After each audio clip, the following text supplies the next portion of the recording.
Video 35. If you have listened to my last video, where I also talk about Tim Jackson, and I give also in the description, in the last part of the description, introduction into what really saves our planet, and what kind of agriculture and what kind of diet. Then you might not be surprised that it's now announced. The WEF, the World Economic Forum, which is of course just part of the whole destruction of our world. It's part of the transhumanistic agenda, like the UN, like the UNRWA, like the World Economic Forum, like the WHO, and so on and so on. Listen to my previous videos, and you will understand me.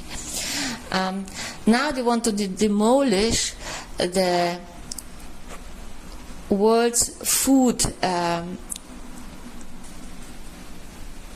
production.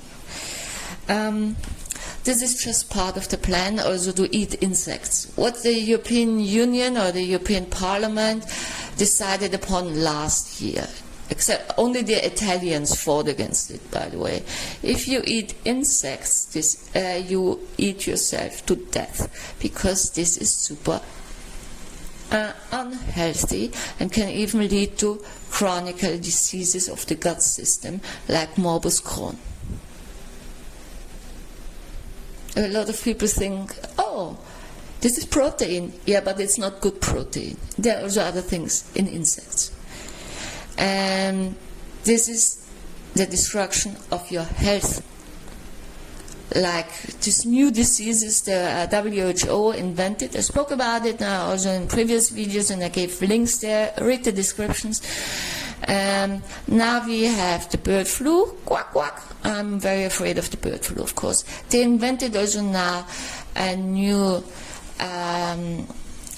variant of corona. Yeah, of course it exists all, and it's so dangerous it will kill you all.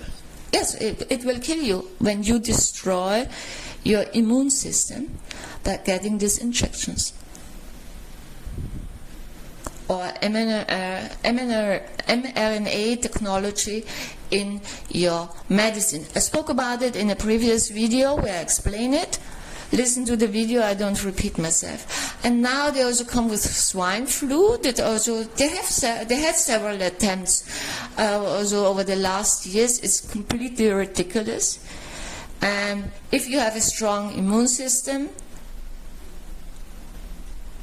then you have a strong immune system. You don't need vaccines. I also strongly advise people to watch the documentary Waxed One. It's a documentary not liked by the CDC or the World Health Organization or the World Big Farm Organization, because it's a lobby organization of the big farm industry, and it's not concerned about health but about their own business. This is something else. So Waxed One is a documentary on the dangers of measles vaccines, and I can only recommend it, and it's quite shocking. It's not advisable to get your kids or children vaccinated, because they don't need it. There is absolutely no need for vaccines. So, and now we also have another topic. Last week was quite eventful. There was kind of a peace summit. NATO talks. About peace in Ukraine. Without involving Russia. That's completely ridiculous.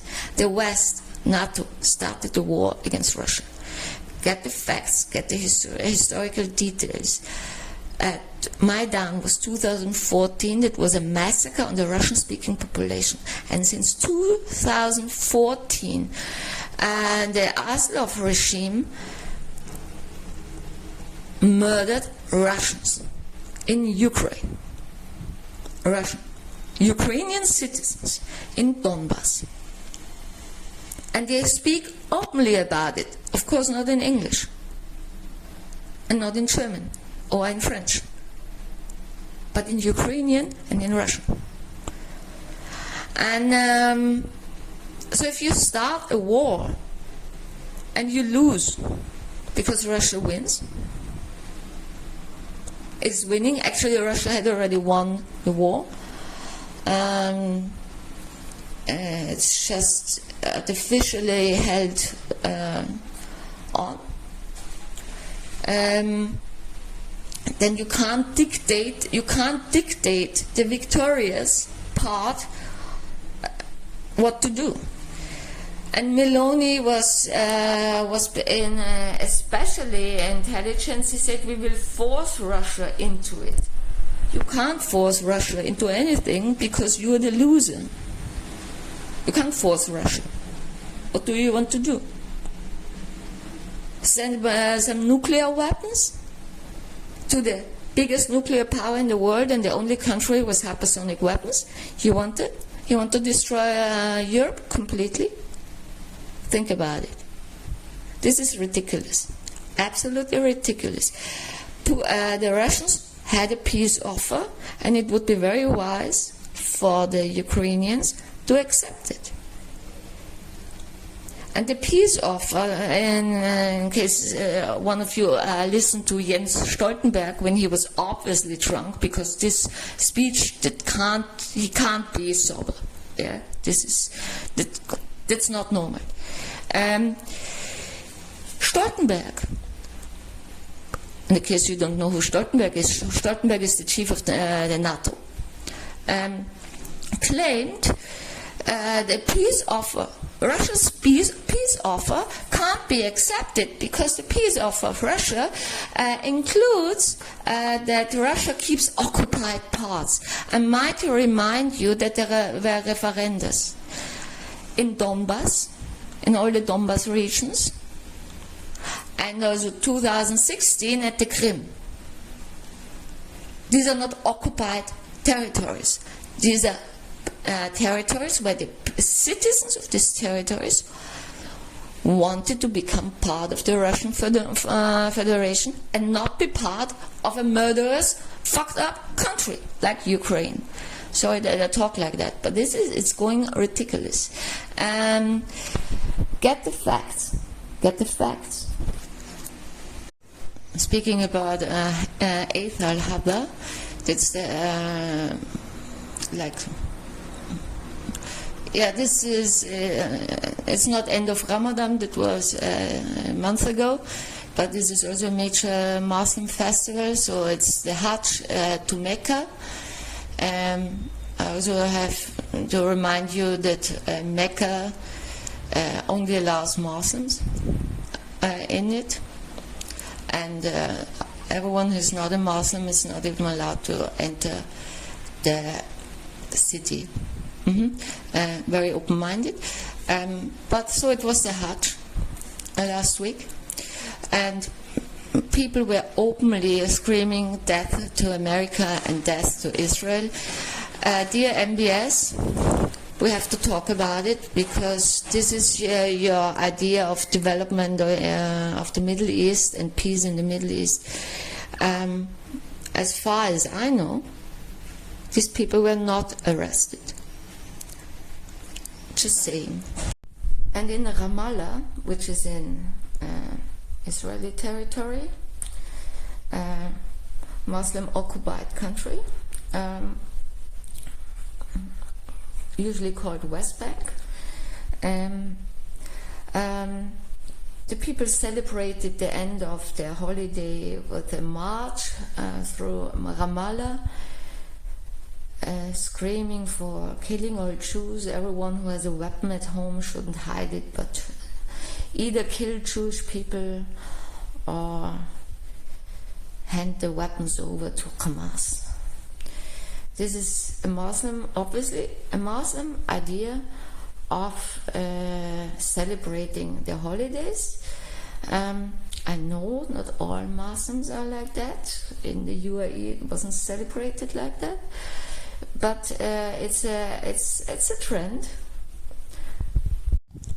And Hisbollah published a video of the Radwan force. I use it as a picture here.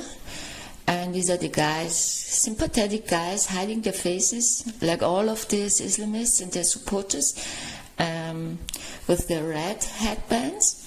1,500 terrorists of the Radwan force threatening to infiltrate Israel from the north. The IDF already confirmed that they are preparing for a major war in the north. And again, I say, a lot of people don't know that it's not Israel against Lebanon. Lebanon is occupied, certain areas are occupied by the Iranian armed and financed Hisbollah. Whole areas are only Hisbollah and not Lebanese. So I read it from a lot of Lebanese activists that they say, no, Israel defends itself against Hisbollah. They don't attack us.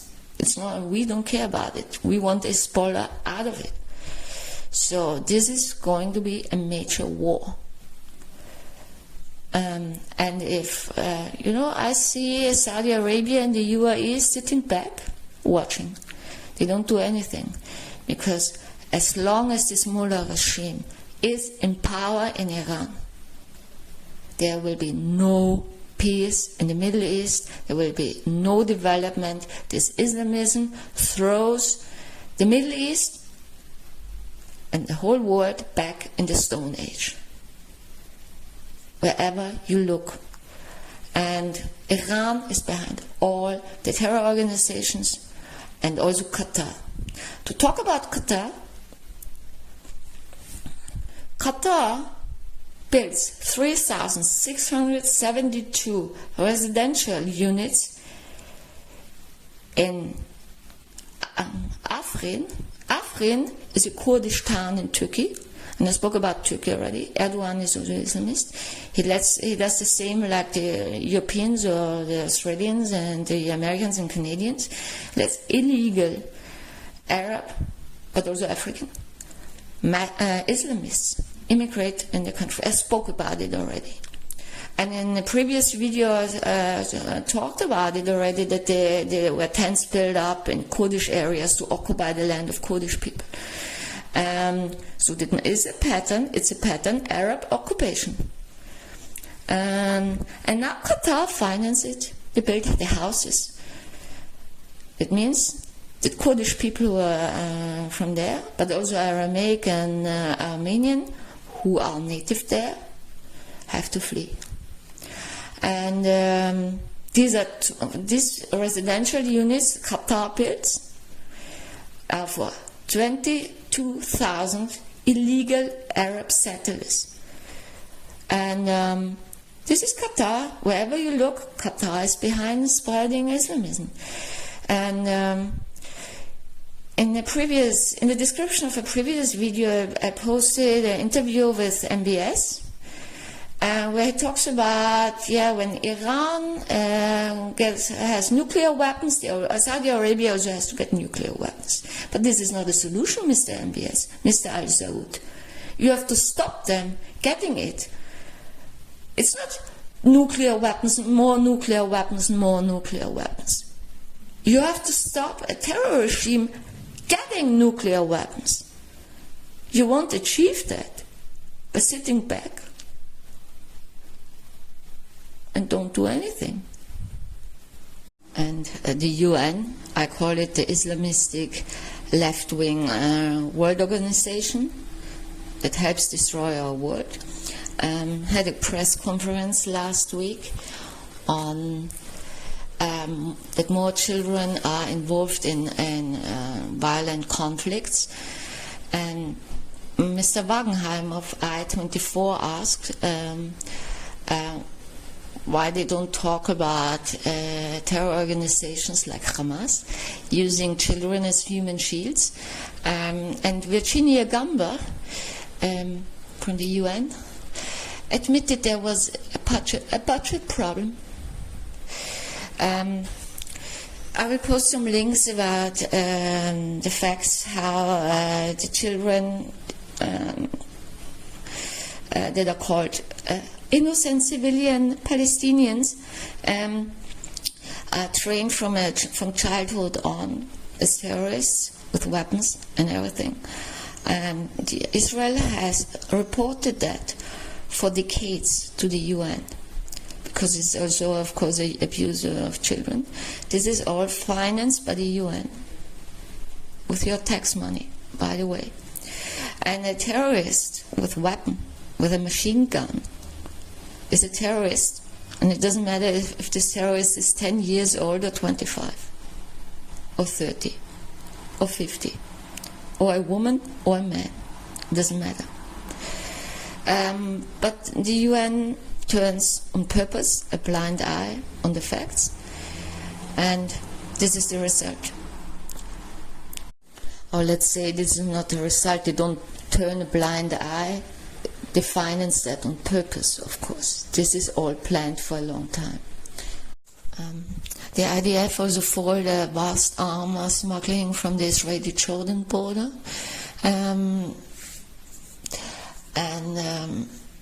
Jordan, I spoke about Jordan also many times. Everyone knows I'm not happy with this weird king of Jordan, and I can't tell you if he himself has an Islamist idea or if he's just a weak person and the wrong person in the position. I can't tell you that. Watch my previous videos where I also speak about the difference of the politics of King Hussein and King Abdullah, and how Jordan was under the reign of King Hussein and what is Jordan now.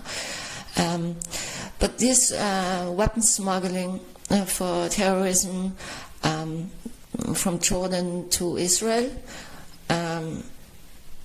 let's say West Bank, to arm the terrorists in the West Bank, and this slave for pay for slave from the PLO,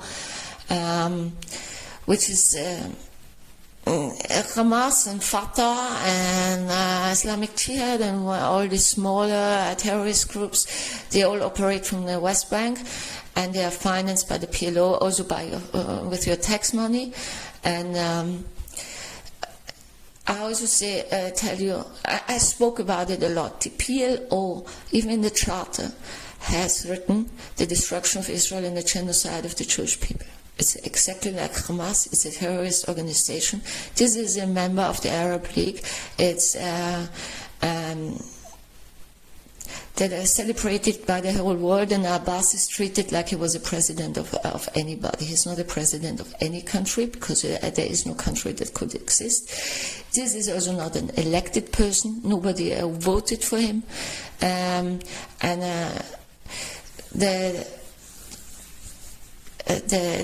destruction of Israel is obviously also an idea of the Jordanians.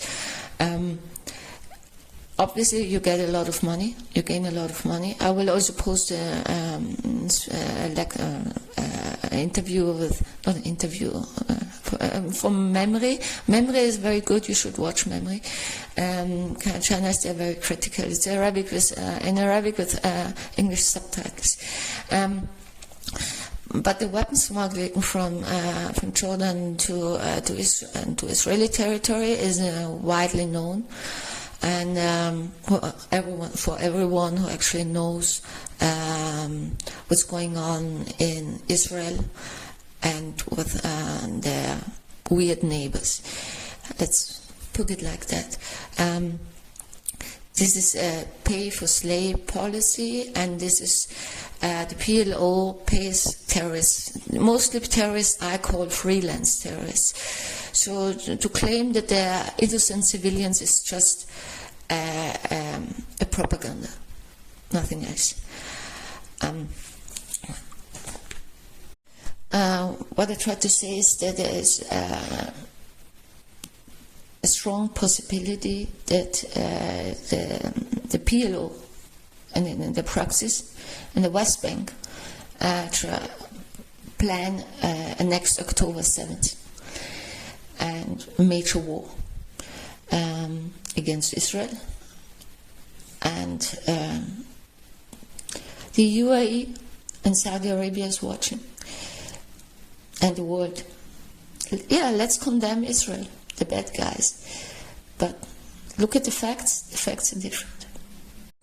The video, the link I will post from memory is what the newscaster Mahdi Khala says. He's an Egyptian newscaster, and he also speaks about the Israeli-Egyptian relations, criticizing, of course, Egypt.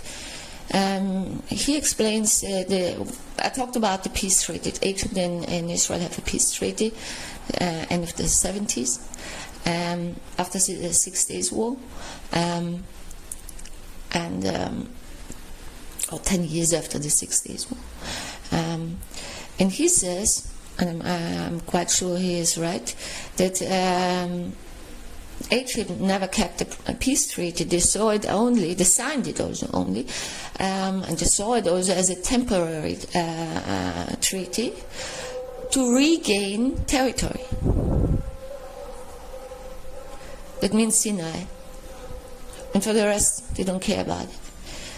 Major spread of anti-Semitism and anti-Israel propaganda in Egyptian education, in Egyptian media, but also in Egyptian movies. And this is not peace treaty, but this is also what I criticize, for example, at the UAE. They signed the Abraham Accords, 2014, I think. No result. They don't stand by it. There is no change for them. They just want to milk Israel. That was the idea. Just what you can gain. It's what you can get from the Israelis. It's not what you could give also back. And it would also mean, of course, fact-based media covering, fact-based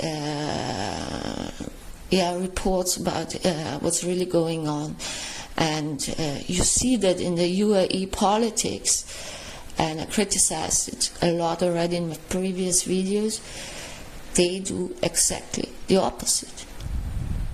This is their signature under the Abraham Accords. There is now also a major defense technology exhibition in France. They banned Israeli companies, and they also banned Israelis to enter. We know these things from National Socialism, no Jews allowed. We know that. I spoke in all my videos that this is a Nazi ideology we are facing, and it had never died out. And Islamism is nothing else than National Socialism, with different means, but also the transhumanistic agenda. Don't sell Israeli products anymore.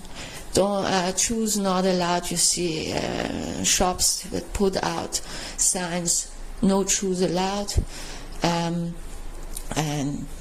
bashing Jews wherever you go, and then they say, oh, we only hate Zionists, exactly, and then you attack synagogues in Vienna or in the UK, and or try to attack a synagogue in Moscow, or you kill Hindus, or you kill Christians, or you attack churches in Italy and all over the world. This is a Nazi ideology, and this is Islamism, and this is also an anti-development program. Of course, major also women's hate against women, and this is Islamism. And countries, also Muslim countries who claim to stand for development and peace, and modern world like the UAE show in their politics that they don't mean it. They just want good business in their own countries. That's all. But they don't stand for the ethic. You know, also in these American campus uprisings, they scream not only for the destruction of America, they immigrate to America or to the West, and then they want to destroy it. And they also talk about liberating the Al-Aqsa Mosque. I make fun of it. I said, that means you want to liberate the Al-Aqsa Mosque, which is in Saudi Arabia. Makes the Saudis happy, of course. From what exactly? And they don't know what they're talking about. They have no clue, of course, because they also say occupied Palestine. Everything is occupied Palestine, and it's not. It's liberated Palestine, which is Israel, and the other country is Jordan. Free Palestine means actually also that you want to destroy Jordan. And these Islamists, they also call Christian and Jewish people infidels. And I always wondered about it. Because, I mean, I haven't studied Islamic science, but I studied Jewish studies and Semitic linguistics, which tells you more about the Middle East and Islam and what's going on than any other study you can go into.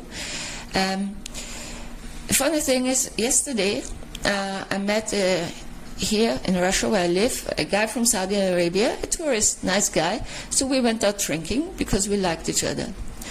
And we exchanged contacts, so let's go out again. And I said, do you eat here? I mean, meat. And he said, no, I can eat meat from when it's done from Christians or Jews. And I said, okay, though you don't have a halal problem? He said, no. If it's done from Christians or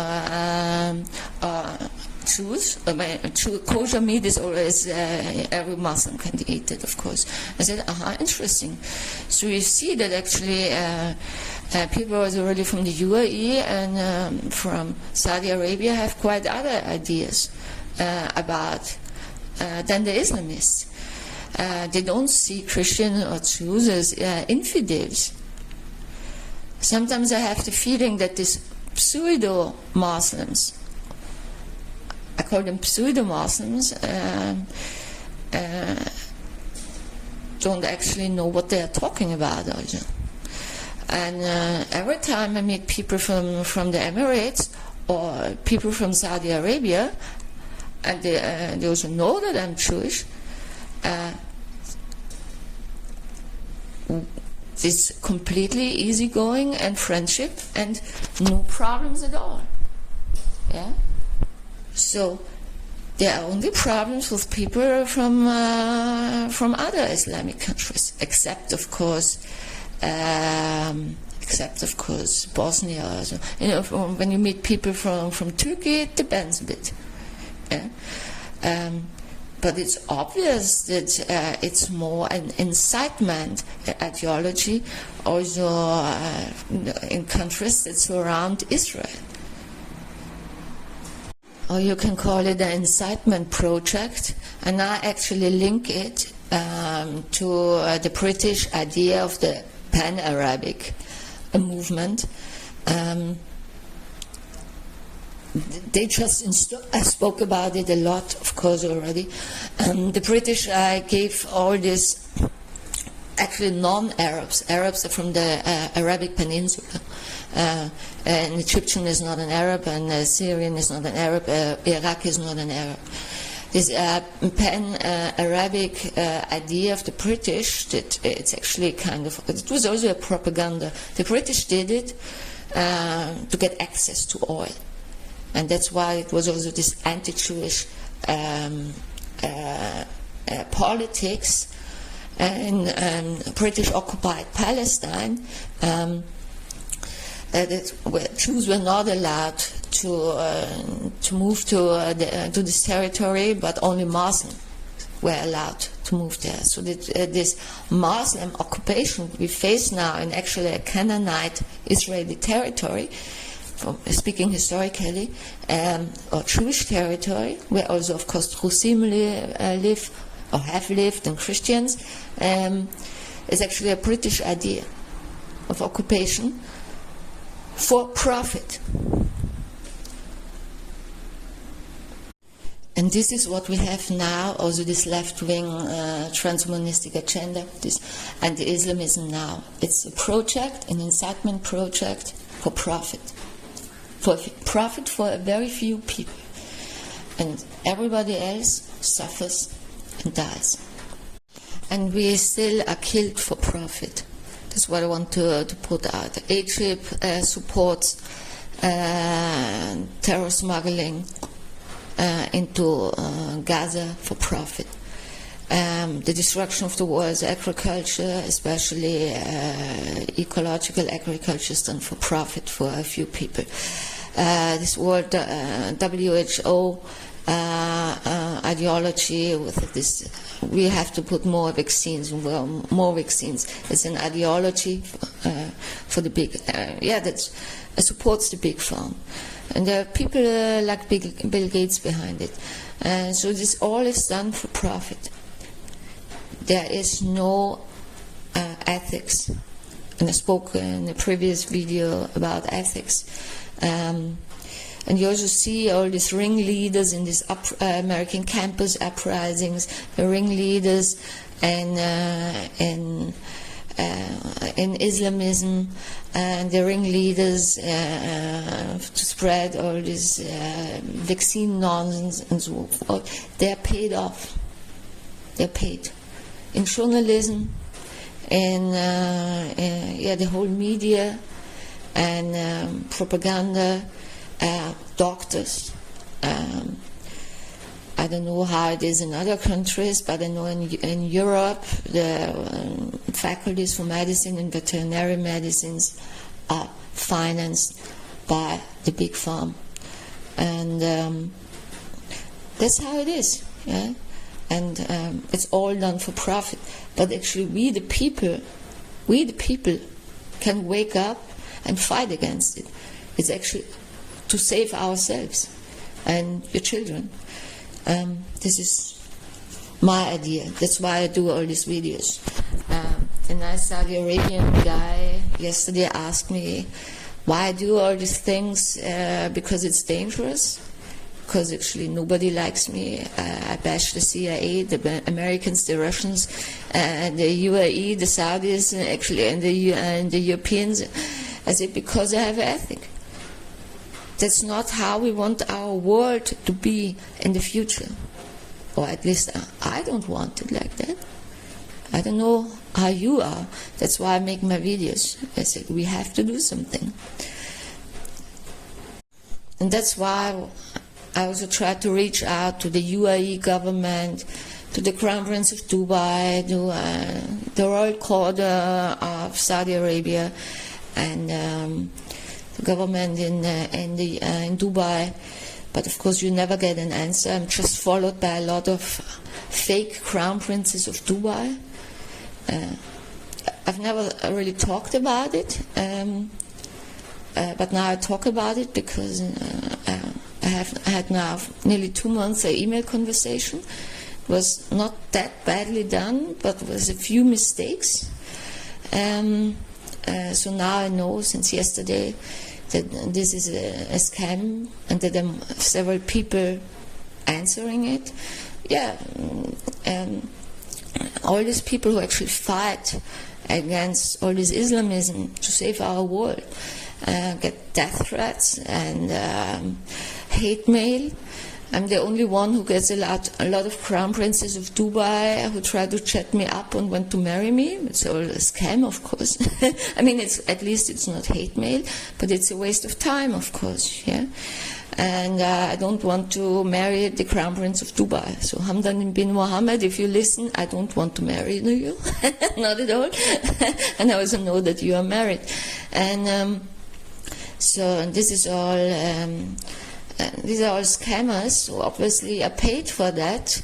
That they infiltrate this resistance movement, of course, and yeah, it's a sad thing that the UAE government or the Royal Court of Saudi Arabia or the government in Dubai, they don't answer when you write on via their official websites.